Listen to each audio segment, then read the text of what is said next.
Consumer Spending Index. ILAM, for those who are not aware, is ICSI on asset management, just to be clear. You can see this is the structure of ICSI on group, and ICSI on asset management, or ILAM as we like to call ourselves, is one of the 4 subsidiaries of ICSI on group overall.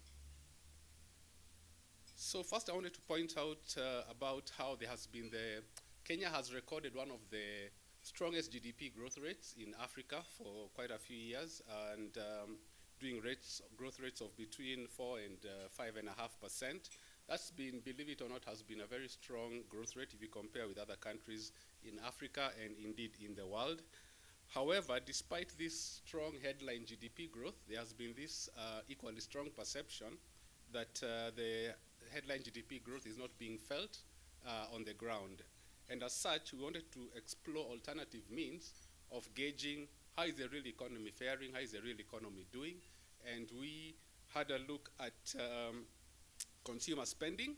Consumer spending is also known as private final consumption expenditure, and it represents how households spend on final goods and services. Consumer spending is influenced by disposable income available to consumers and also credit that's availed to consumers. It has been described by economists as the most important short-term determinant of economic performance, that is consumer spending. And the other thing I would like to point out about consumer spending is that it is the largest component of the economy, accounting for 75% of Kenya's GDP, according to the economic survey for the last few years.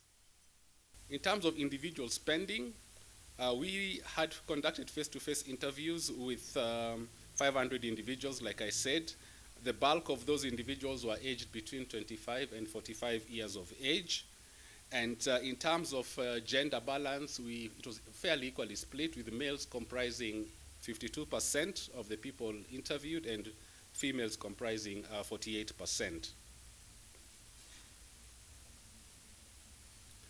In terms of income distribution, we actually categorized the various persons interviewed into certain socioeconomic classifications. We had the skilled manual workforce. We also had the semi-skilled and unskilled manual workers. And then we also had the entry to mid-level supervisors, and we had senior management. So those are the socioeconomic categories that we classified the various survey respondents into. And the key finding from, one of the key findings was in terms of income, 39% of respondents experienced a decrease in income between 2022 and 2023. 24% of respondents actually experienced an increase in income between 2022 and 2023. And 37% of the survey respondents had no change in income between 2022 and 2023. We also noted that a huge chunk